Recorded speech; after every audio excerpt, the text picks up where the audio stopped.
we bought a 1999 E350 cargo diesel van, and it's got low mileage on it. We're pretty happy about it, and we are on our way to Lowe's or Home Depot to look around to see how we can make this van a camper van for the times that we are not pulling the Airstream. So we're pretty excited about this because this is really going to be the catalyst of how we travel, how we hit trailheads, how we go backpacking, how we visit and travel across the country in our Airstream, because there's going to be places the Airstream just can't go. Yeah, and the idea is to have it very inexpensively converted to become something that we can live in and use, and really we're thinking short term. This is not our plan A, but it is our plan B. So we're really excited to see what options we have out there for conversion to make it suitable for live-in conditions. But, nothing too fancy, just basic, bare bones. We're not putting a kitchen sink in it. We're not putting a toilet in it. Pretty much just an extended version of what perhaps our tent may be. So it really came down to the idea of, like, we have a lot of backpacking gear, we have a lot of gear, and so the van option was a way for us to haul our gear, so when we unhook from the Airstream, we have everything with us, and at the same time saving room in the Airstream for general living area. Because I think we're going to end up with having a lot more storage than we thought we were, which is a good thing. But at the same time, we want to be as minimal as possible. So we're going to go to Lowe's, we're going to look around, we're going to see what we can see. It's already got a bed in the back.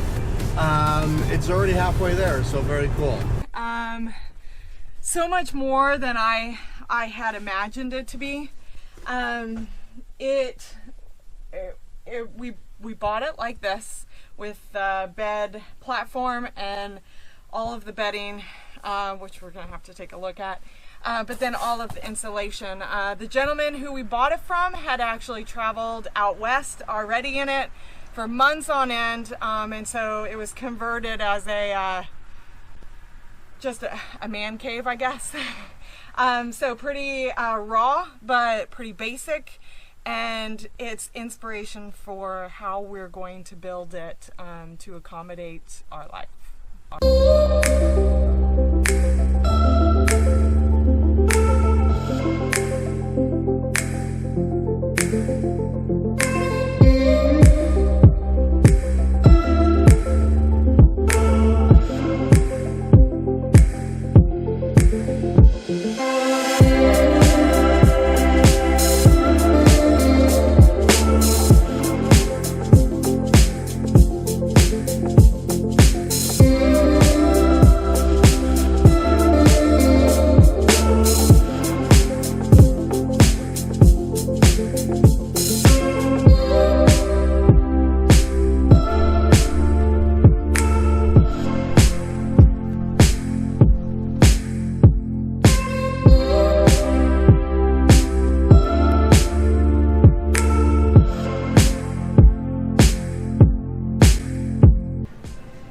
So there's a lot of different ways in which we can actually go about doing this. At first, visually speaking, we were thinking about possible tongue and groove wood panels, but they, to go the length of the van itself as the walls with insulation behind it, and then we were thinking possible fabric up at top.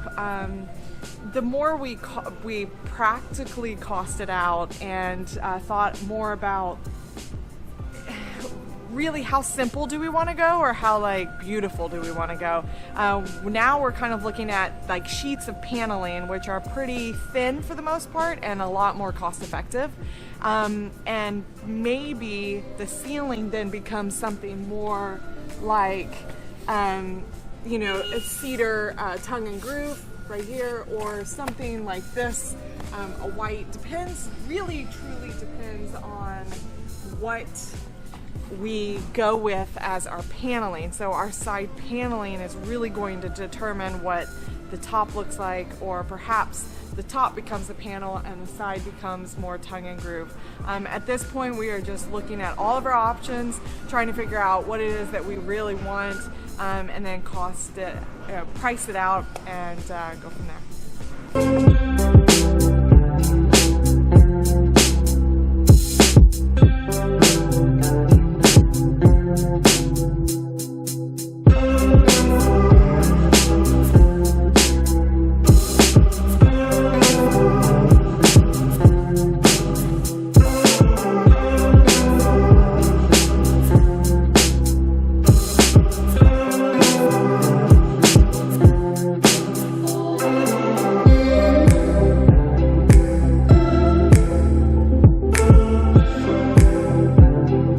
Alright, so the big reveal after about, what do we want to say, 2 hours maybe inside of Lowe's, you know, going up and down the aisles and trying to figure out exactly what we wanted and keeping it as cost effective as possible, but still very useful and practical to what our needs are. So we have made a decision, and this is it.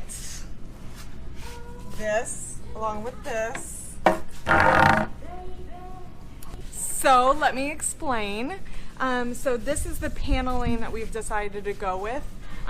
We really, really enjoy the look of it. It's not too fake, but yet it still has enough character. The biggest thing was making sure that it was smooth.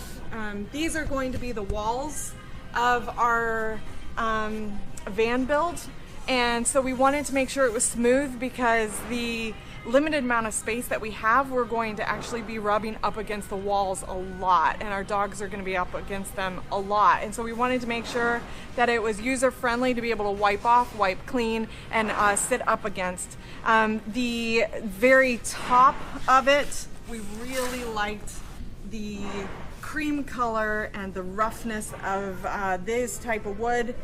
This is a tongue and groove situation right here. We just didn't feel like it was the biggest bang for our buck, and it felt a little bit more challenges. While it's really lightweight and it's a beautiful color, we liked the contrast in the color. But what we have chosen to do now is take this piece of wood.